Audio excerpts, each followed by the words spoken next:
Hello my dear friends, आज मैं आपके साथ रिव्यू शेयर करने वाली हूँ my recent purchase from Amazon.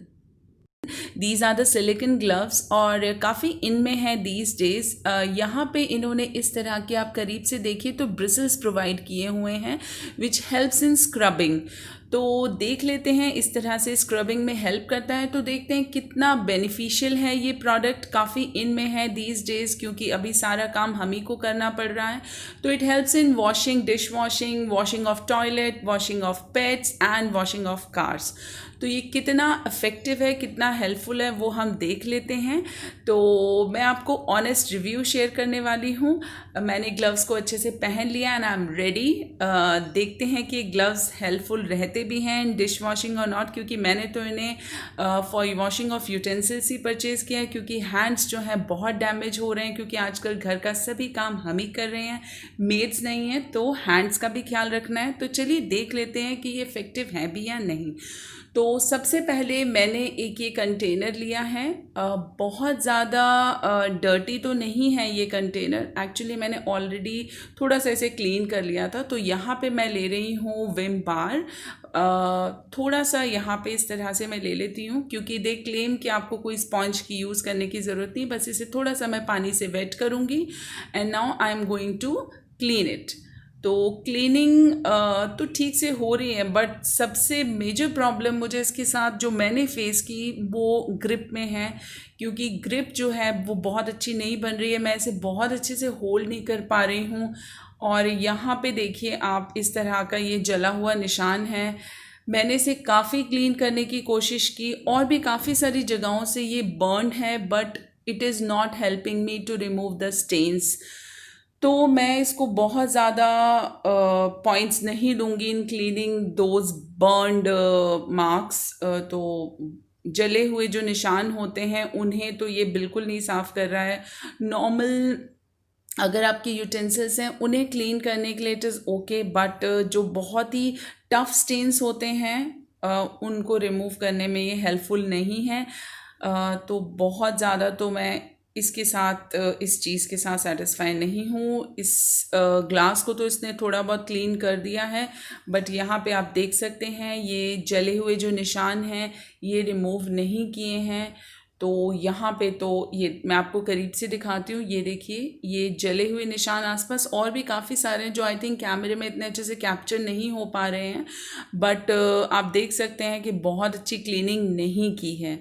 सो यहाँ पे तो ये फेल हो गया है। तो जले हुए निशानों को, टफ स्टेन्स को ये नहीं हटा पा रहा है। मैंने काफ़ी स्क्रबिंग की, काफ़ी कोशिश की रिमूव करने की। नाउ नेक्स्ट कम दीज, ये जो हमारे नाइफ्स होते हैं इनको भी मैं बिल्कुल नहीं कहूँगी कि आप इसके साथ इनकी क्लीनिंग कीजिए। तो देखिए काफ़ी इनके टेयर होने के चांसेस हैं, तो शार्प ऑब्जेक्ट्स को भी आप इनसे मत क्लीन कीजिए।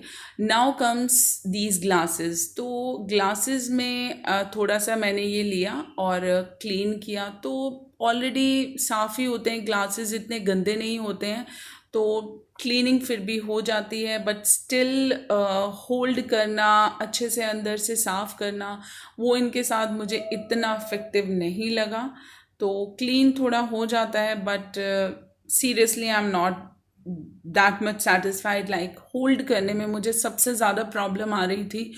तो इसकी क्लीनिंग फिर भी हो गई थी। तो अब उसी तरह से मैंने और भी कुछ क्लीन जो यूटेंसिल्स थे, जैसे कि ये यूटेंसिल्स इतने ज़्यादा गंदे नहीं थे, क्योंकि हमारे प्लेट्स, करचीज़ एंड ऑल इतने गंदे नहीं होते हैं, तो उनकी क्लीनिंग के लिए ये प्रोडक्ट ठीक है। आप नॉर्मल क्लीनिंग जो होती है, जो बर्तन बहुत ज़्यादा डर्टी नहीं होते हैं, तो उनको तो ये अच्छे से क्लीन कर देता है, बट जहाँ पे टफ स्टेन्स होते हैं वहाँ पे मुझे दिक्कत आई। अब बात आती है कप्स की या क्रॉकरी की। तो कप के लिए भी सेम वही प्रॉब्लम आई कि होल्ड करने में मुझे बहुत दिक्कत आ रही थी, और ये तो कप है जिसका हैंडल है, तो फिर भी पकड़ के क्लीनिंग हो पा रही थी। बट और भी कुछ क्रॉकरी हैं जिनमें स्लिप होने का बहुत चांस हो रहा था और होल्ड भी नहीं बन रहा था। तो दैट इज़ वाई कप्स के लिए इट्स ओके। उनके जिनमें हैंडल्स होते हैं क्रॉकरी में, उनकी क्लीनिंग तो इससे हो जाती है, बट वो क्रॉकरी जिनमें हैंडल्स नहीं हैं उनके स्लिप होने के बहुत ज़्यादा चांसेस हैं, तो क्रॉकरी के लिए भी ये बहुत अच्छा नहीं है। नाउ बारी आती है कढ़ाई की। कढ़ाई पर भी काफ़ी टफ स्टेन्स होते हैं, जल जाते हैं, बट क्योंकि मैंने इसे पानी में ऑलरेडी भिगो के रखा हुआ था तो वो जो स्टेन्स थे वो थोड़े से सॉफ्ट हो गए थे, तो फिर भी ये रिमूव कर पाया। तो अगर आपकी कढ़ाई जल जाती है, ऐसा हो जाता है काफ़ी बारी, तो उसके लिए आप उसे भिगो के रखेंगे तो ये हटा देगा। बट आप उसे एज इट इज़, अगर जैसे हम जूना होता है स्टील का उससे क्लीन कर लेते थे, वो नहीं आप कर सकते, आपको इसको भिगो के रखना पड़ेगा। तो जब मैंने फर्स्ट गो में इसे क्लीन किया तो बहुत ज़्यादा तो क्लीनिंग इसने नहीं की, एकदम से चमक नहीं गया जैसे कि हम स्टील के जूने से करते हैं। तो मुझे फिर से, और एक और बात मैं बताना चाहती हूँ, इसे मुझे फिर से यूज़ करना पड़ा। इसमें डिटर्जेंट का यूज़ बहुत ज़्यादा हो रहा था। लाइक जब आप स्पॉन्ज से करते हैं क्लीन, स्कॉच ब्राइट से करते हैं, तो इतना ज़्यादा डिटर्जेंट नहीं यूज़ होता है जितना मुझे इन ग्लव्स की वजह से यूज़ करना पड़ा।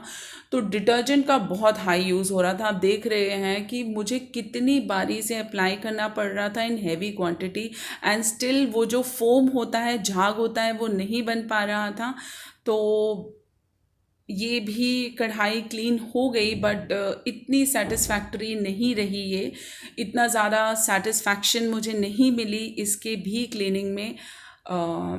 तो यहाँ पे भी बहुत ज़्यादा क्लीनिंग नहीं हुई है। प्लस आप देख सकते हैं, इतना कैमरे में आई डोंट नो विजिबल हो रहा है, इसके ना ऑयल जो ग्रीस भी है वो भी बहुत अच्छे से क्लीन नहीं हो रही थी। प्लस काफ़ी गंदगी इसमें भी लग जाती है, मतलब जो भी जला हुआ है वो इसमें स्टक हो जाता है। तो फॉर द हैवी स्टेन्स और जो ऑयल जो होता है उसको भी अच्छे से क्लीन नहीं कर पाता है। तो फ्रेंड्स, सबसे जो डिफ़िकल्ट टास्क था वो ग्लासवेयर को क्लीन करना था। ओ माय गॉड, इसको क्लीन करने में मुझे बहुत ज़्यादा दिक्कत आई। बस आपको डेमोन्स्ट्रेट करने के लिए, दिखाने के लिए मैं इसको फिर से क्लीन कर रही हूँ, बट मुझे हर सेकंड यही डर लग रहा था कि ये मेरे हाथ से स्लिप हो जाएगा। सो आई वाज सो स्केरी कि मैं क्या करूँ, इसको कैसे क्लीन करूँ। बट तो फिर मैंने इसे नीचे रख के आपको क्लीन करके मैं दिखा रही हूँ, क्योंकि बहुत मुश्किल हो रहा था, होल्ड ही नहीं बन रहा था, और एवरी टाइम मुझे बस मेरे हाथ से स्लिप होता जा रहा था और मुझे बहुत ज़्यादा दिक्कत आ रही थी। क्लीनिंग भी बहुत अच्छे से नहीं हो रही थी, एंड प्लस बार बार यही डर लग रहा था कि ये अभी गिरेगा, अभी टूटेगा। तो ग्लासवेयर के लिए तो big big big no no है, बिल्कुल भी इसे मत क्लीन कीजिएगा, आपके ग्लासवेयर टूटेंगे। तो बहुत ज़्यादा मैं हैप्पी नहीं रही इसको क्लीन करते वक्त। हाईली मैं बिल्कुल भी खुश नहीं थी। I do not recommend to use it for your glasswares, बिल्कुल बिल्कुल नो नो है। तो इसमें मुझे बहुत ज़्यादा दिक्कत आई, तो क्लीनिंग भी बहुत अच्छी नहीं की थी। सो फ्रेंड्स, मैं आपसे यही कहूँगी कि as far as this product is concerned, सबसे ज़्यादा जो दिक्कत इसमें आती है वो है होल्ड, क्योंकि होल्ड आपका बहुत अच्छा नहीं बनता है। तो इसकी वजह से आप चीज़ों को अच्छे से नहीं जब पकड़ पाएंगे तो आप उन्हें क्लीन कैसे करेंगे। तो मैं बहुत ज़्यादा, मेरे जो नॉर्मल ग्लव्स होते हैं, जो गार्डनिंग ग्लव्स होते हैं, वो इससे मच बेटर है, बट इनको तो मैं बिल्कुल भी रिकमेंड नहीं करूँगी फॉर दिस डिश वॉशिंग। मुझे डिश वॉशिंग के लिए बिल्कुल नहीं अच्छा लगा।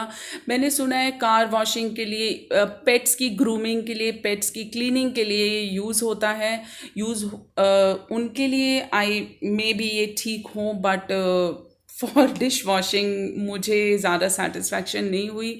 मेरे जो नॉर्मल ग्लव्स होते हैं, गार्डनिंग के ग्लव्स होते हैं, वो ज़्यादा बेटर हैं। तो this is my honest review on this product. So friends, आपको कैसा लगा मुझे ज़रूर बताइएगा।